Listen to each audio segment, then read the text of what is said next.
Daniel had been married to Sienna for 6 years, and he thought he knew every detail of her existence. She was extraordinary, a hybrid beauty with golden wavy hair that cascaded down her back, delicate fox ears that twitched when she was concentrating, and a luxurious tail that swished with her moods. Her feline fox heritage made her captivating, her amber eyes hypnotic. He'd fallen for her completely. But lately, something had shifted. It started with small things. Sienna began working late at the boutique she managed, her phone face down on every surface, passwords changed without explanation. When he'd reach for her in bed, she'd turn away, claiming exhaustion. The tail that once wrapped around his waist during their intimate moments now remained distant, tucked against her body like a barrier. One evening, Daniel came home early with flowers, hoping to surprise her. The house was empty, but her car sat in the driveway. He found her phone charging in the kitchen. She'd forgotten it. A message notification lit the screen. "Tonight was amazing. Can't wait to see you again tomorrow." The sender's name was simply V. His hands trembled as he set the phone down exactly as he'd found it. His heart pounded against his ribcage, each beat a hammer of doubt and devastation. He couldn't confront her, not yet. He needed to know the truth, the whole truth, not just fragments that would let her spin a story. That night, when Sienna returned with shopping bags and a bright smile, claiming she'd been browsing downtown, Daniel smiled back. He held her close when she finally allowed intimacy, her soft fur brushing against his skin, her tail wrapping loosely around his thigh. But his mind was elsewhere, cataloging every inconsistency, every lie hidden behind those beautiful amber eyes. The next morning, he made the call. "Meridian Investigations," a professional voice answered. "I need to hire someone," Daniel said quietly, watching through the window as Sienna's car pulled away. "I need to know if my wife is cheating." The decision settled over him like cold water, necessary, clarifying, and utterly devastating. Whatever he discovered would change everything. But living in this twilight of suspicion was worse than facing any truth. Thomas Carver arrived at Daniel's office 3 days later, a grizzled investigator with 30 years of experience uncovering secrets people desperately wanted buried. He laid out photographs, equipment, and a contract across Daniel's desk. "I've handled cases involving hybrids before," Thomas said, his voice gravelly but kind. "The additional sensory abilities make it trickier, but not impossible. Your wife, Sienna, works at Lumiere Boutique downtown?" Daniel nodded, his throat tight. "Monday through Friday, supposedly until 6, but she's been coming home at 9, 10, sometimes later." The investigator made notes. "Any particular behaviors, changes in grooming, spending patterns, emotional distance?" "All of it," Daniel admitted. "She used to be affectionate, playful. Her tail would wrap around me constantly. Now she barely lets me touch her. And her ears, they flatten back when I ask about her day, like she's anxious or defensive." The investigator's expression softened. "I'll start surveillance tomorrow. I'll need 3 weeks minimum for a complete picture. Photos, video, location tracking. If there's someone else, I'll find them."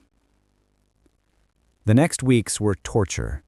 Daniel went through the motions of normal life while Thomas sent daily updates. Nothing concrete yet, just patterns. Sienna leaving work at 5:30, driving to an upscale apartment complex across town, staying for hours. She'd emerge with her hair slightly muscled, her clothing adjusted, that telltale glow of satisfaction Daniel hadn't seen directed at him in months. On the 14th day, Thomas called. "I have what you need. Can you meet?" Daniel's hands shook as he drove to the investigator's office. Thomas had everything laid out: timestamps, photographs, video footage. There she was, his beautiful Sienna with her golden waves and elegant tail entering apartment 4B. The camera had caught her through the window later, wrapped around another hybrid male, a wolf with dark fur and powerful build, their bodies moving together in unmistakable intimacy. His name is Vincent Rowe, architect, divorced. They've been meeting 4 times a week for 2 months. Daniel stared at the images, feeling something inside him shatter and reform into something harder, colder. The woman he had loved, the one who'd promised forever, had been living a double life. "There's more," Thomas said gently. "Text messages I managed to retrieve. Would you like to see them?" "No," Daniel whispered. "The photographs were enough. I've seen everything I need to." Daniel chose Friday evening for the confrontation. He'd rehearsed it 100 times, imagining her denials, her tears, perhaps even her anger. He arranged everything carefully, the photographs in a folder on the dining table, divorce papers his attorney had prepared, and a bottle of wine they'd shared on their wedding night. Sienna arrived home at 9:15, her fox ears perking up when she saw him waiting in the dimly lit dining room. Her tail swished nervously. "You're still up?" she said, her voice bright but cautious. "I thought you'd be asleep." "Sit down, Sienna." The tone made her freeze, her ears flattened against her golden hair, and her tail tucked protectively. She knew. Somehow, she already knew. "Daniel, Sit down." She moved slowly to the chair opposite him, her amber eyes wide, calculating. He watched her the way one watches a stranger, noticing details he'd ignored before, the way her pupils contracted in guilt, how her claws extended slightly in defensive anticipation. He slid the folder across the table. She opened it, and all the color drained from her face. Photograph after photograph.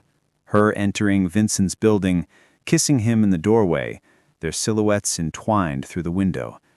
Timestamps, dates, locations. Irrefutable evidence. "How long have you known?" she whispered. 3 weeks. I hired an investigator a month ago."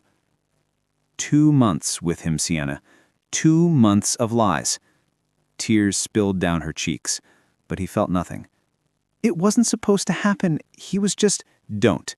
Daniel's voice cracked like a whip. "Don't you dare try to explain it away. You made a choice. Every time you went to him, every time you came home and let me hold you afterward, those were choices." Her tail wrapped around her own waist, a self-comforting gesture. "I still love you." "No," he said quietly. "You love the life I gave you, the security, coming home to someone who worshipped you. But me? You stopped loving me the moment you touched him." "That's not true." He stood, sliding the divorce papers across the table. "Sign them. You have until Monday. After that, my attorney files, and this gets ugly." Sienna signed the papers Sunday night, her elegant signature shaking across the line. She had spent the weekend alternating between desperate apologies and righteous defensiveness, her emotions as volatile as her swishing tail. Daniel remained unmoved, each word she spoke only confirming what he'd already accepted. The woman he'd married no longer existed. She moved out within a week, taking her clothes and personal items, leaving behind the life they'd built.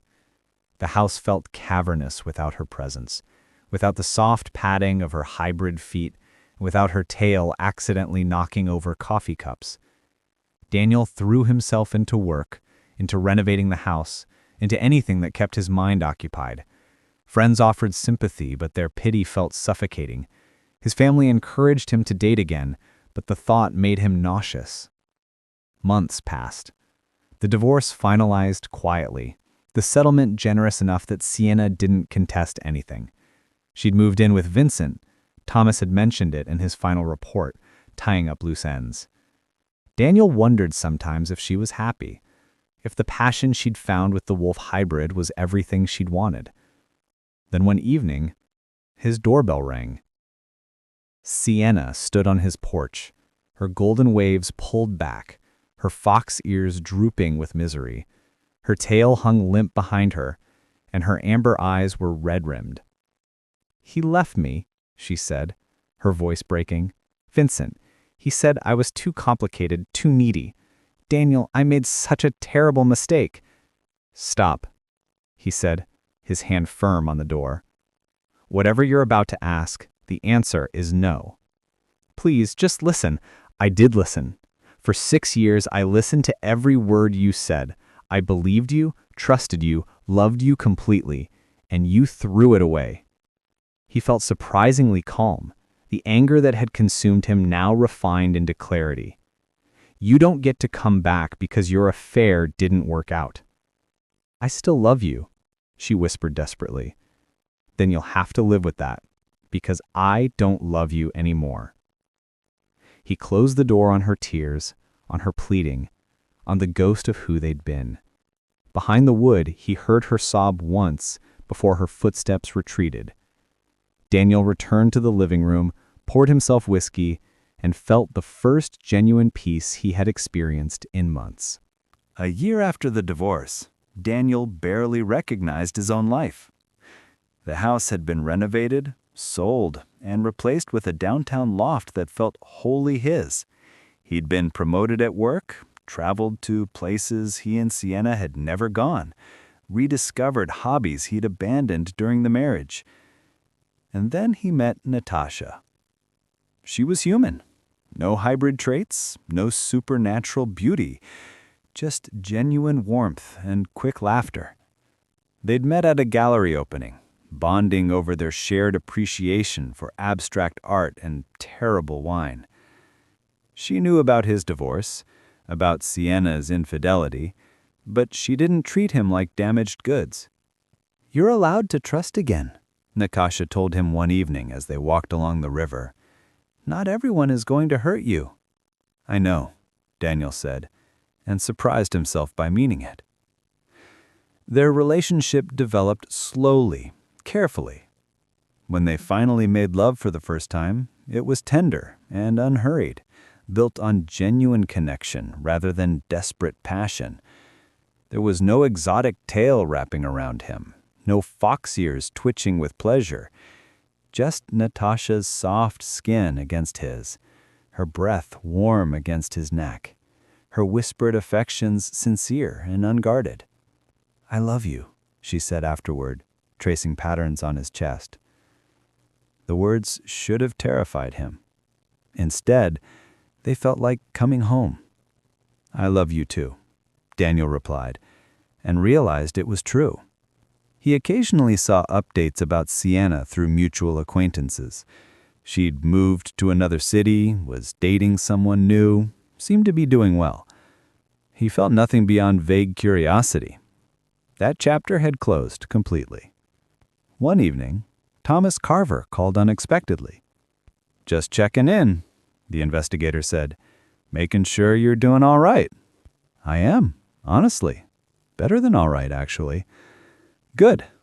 You deserved better than what she gave you." Thomas paused. "For what it's worth, hiring me was the right choice.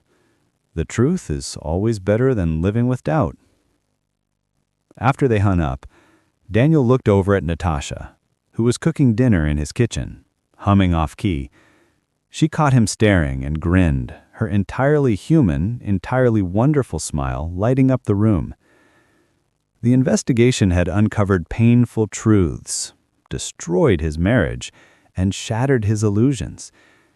But it had also freed him to find something real, something honest, something worth keeping. He walked over and wrapped his arms around Natasha from behind, pressing a kiss to her temple. "Thank you," he whispered. "For what?" "For being exactly who you are.